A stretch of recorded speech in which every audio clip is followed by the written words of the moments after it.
Olá pessoal, tudo bem? Seja muito bem-vindo ao canal Power Byte Manutenção.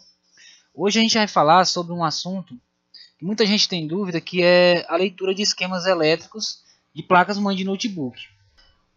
A gente está aqui de cara, ó, na tela você pode ver aqui de cara, a gente está com o circuito do processador aberto aqui. E aqui eu tenho alguns componentes que são de extrema importância nesse circuito. Primeiro a gente pode ver aqui, ó, aqui no centro, que a gente tem o CIzinho, oscilador de PWM, que é o circuito integrado responsável por fornecer um PWM para os gates dos MOSFETs, no caso esses três aqui, ó, em uma determinada frequência. Se vocês prestarem atenção, eu tenho aqui, no caso eu não tenho pares de MOSFETs, eu tenho trios de MOSFETs. Eu tenho três aqui em cima, que são esses aqui, ó. Tenho três também aqui embaixo, que são esses aqui.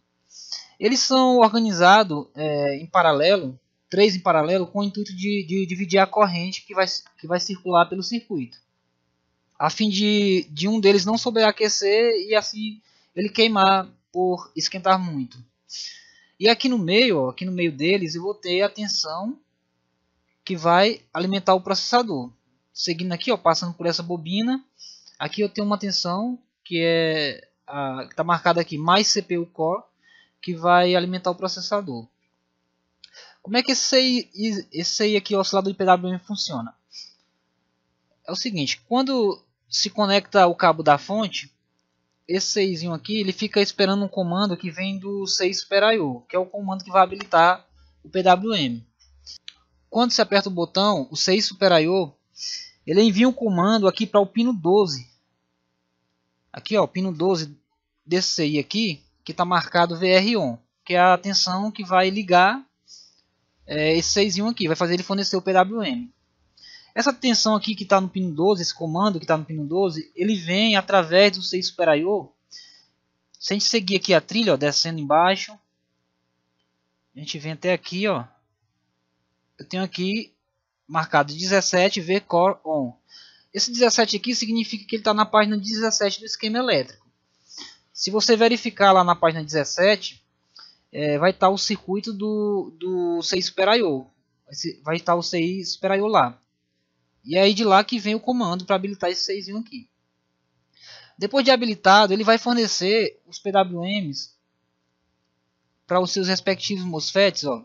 No caso desse trio aqui de cima, ele vai fornecer o PWM aqui, ó, nesse pino 4 aqui. Ó, se a gente prestar atenção, todos os pinos 4 desses MOSFETs são os gates dele. Ó. Eu tenho 4 aqui, tenho 4 aqui também e aqui. Aqui são os gates. E se a gente prestar atenção também, eles vão interligados entre si aqui, ó. Cada um vai ligado no outro. De tal forma que através desse resistor aqui, ó, ele recebe o PWM. O resistor vai ligado no pino 17 do circuito, que está marcado HDR, que é por onde vai sair o PWM para esses MOSFETs aqui de cima. E o gate dos MOSFETs de baixo, desse trio de baixo, olha, no pino 4 aqui, se a gente seguir, vai aqui para o pino 14, que está marcado LDR.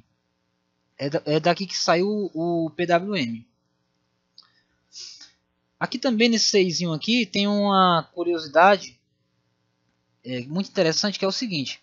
O fabricante, quando ele produz um processador, eu não sei se vocês já tiveram a oportunidade de olhar, mas tem alguns processadores, por exemplo, Core i3. Você encontra ele com determinadas frequências de trabalho.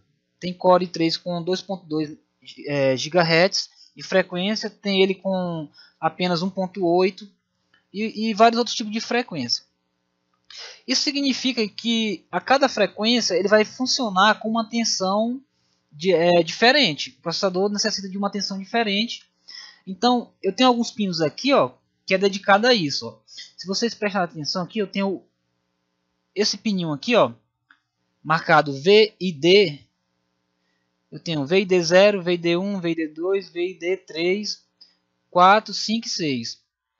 Essa sigla significa Voltage Identification Definition, que vai ser os pinos que vão ser responsáveis por identificar qual é a tensão que o processador necessita para funcionar e assim informar para esse CI aqui, informar para esse CI qual é a frequência do PWM que ele tem que fornecer nas saídas.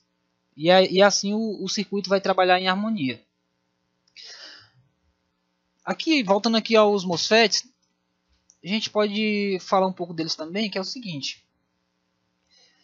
Depois que ele recebe os PWMs aqui nos gates, tanto no trio de cima quanto no trio de baixo, aqui no meio ó, vai sair uma tensão que pode variar entre 1 e 1,5 volts, dependendo do processador.